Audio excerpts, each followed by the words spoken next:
Yo, what's up mga koys? Another day, another vlog na punta. Kaya tara, samahan niyo ako sa aking daily vlog. Koys El Kingani! Yo mga koys, eto mamimingwit kami kasama yung mga pinsan ko. Kaya samahan niyo kami. At dahil wala akong pamingwit, ay eto, pinahiram ako ng pinsan ko. Dahil dalawa yung pamingwit niya. Pagpasensyahan nyo na yung boses ko kasi sinisipon pa ako. At yung isa kong pinsan ay eto, tulog pa. Kaya ginising ng isa kong pinsan at agad-agad naman siyang gumising. Eto nga pala yung pampain namin sa mga isda. Pero bago tayo mamingwit, ay eto muna yung nangyari kagabi. At paano namin to kinuha ang pampain. Eto yung literal na hindi drawing kasi kagabi pa lang namin to pinagplanuhan. Ay sinimulan na agad namin kahit gabing-gabi na. Anong Tagalog ng umang? One. Grapsy. Tawag na no? Yung may sipit. Yung may tipit.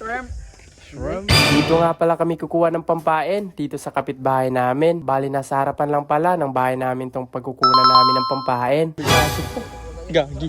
May aso pa. Ang tawag sa amin dito ay umang. Ewan ko na lang if anong Tagalog o tawag nito sa iba. At dahil wala ng umang, ay eto, gagamba na lang yung pinag-away namin. Aray ko. Balik tayo rito. Naghahanap muna kami ng spot na pagbibingwitan. Pero nanguha muna kami nito ng mga maliliit na bato. At saka pupunta dito sa malalaking bato. Bali dito kami pupwesto. Magkadikit-dikit na nga lang kami rito. At yun, unang huli. Pangalawang huli. Oy, oy!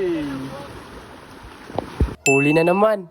Eto pa, huli na. At huli na naman. At huli na naman. Medyo malaki-laki na tong nahuli ng pinsan ko. At ilang minuto lang, ay eto na agad yung nakuha namin. At uuwi na kami. Kasi nauubos na yung pampain namin. At isa pa, mangunguha pa kami ng buko. Fast forward, eto, kumuha na ako ng lalagyan at pangkuskus. Buti na lang, bumili sila mama na itong pangkuskus ng buko. Mas mapapadali kasi yung pagkuha ng laman ng buko. At makukuha talaga yung saktong laki. Bali yung dalawa kong pinsan ay ang tagasaka ng puno ng niyog. At yung dalawa naman ay taga-kuskus. Ako naman ang tagalagay ng kinuskus nila sa lalagyan. At dahil kaunti pa lang, ay eto, nanguha pa ulit kami. Mga 3 puno ng niyog lang yung kinuna namin ng buko. Pero bawat isa ay mga nasa 10 o mahigit yung nakukuha namin. At dahil eto na yung huling bibiakin na buko, ay kinuna na namin ng tubig at saka ilalagay sa lalagyan. At pagkatapos, ay bumili na rin kami ng pansit canton, juice at condensed. Fast forward, ay eto, pinrito na namin yung mga nakuha naming isda kanina. At sinabay na rin namin yung kanin para madali lang kaming matapos sa pagluluto. 1 minuto nga lang ay luto na. Kasi bago namin ito nilagay, ay pinainit muna namin yung kawali na may mantika. At dahil luto na yung kanin, ay eto, mag-iinit muna kami ng tubig para sa pansit canton. Dagdagan pa ng mainit na panahon, ay mas mapapadali talaga yung pag-iinit natin ng tubig. Dito naman ay nilagay na nila yung pansit canton sa paglalagyan. At yun nga, sobrang dali lang uminit ng tubig, kaya nilagay na ng pinsan ko dito sa nilagyan namin ng pansit canton kanina. At habang sinasala pa yung pansit canton na may tubig, ay eto, nilagyan muna namin ng seasoning, yung paglalagyan, tsaka halu-haluin. At nagtimpla na rin yung pinsan ko ng juice habang hindi pa nakakarating yung bumili ng yelo. Fast forward, eto, pupunta na kami doon sa palagi naming pinupuntahan pag naliligo kami. Pagkarating nga namin dito, ay naghanap muna kami ng paglalagyan. At meron din doon sa may unahan na nagpipiknik. Subali hindi lang kami rito ang maliligo at agad-agad na kami kumain rito kasi bandang 1 PM na. At isa rin kung bakit namin ito naisipan na maligo sa dagat na may pagkain ay dahil bukas may pasok na sila. Kaya susulitin namin tong araw na to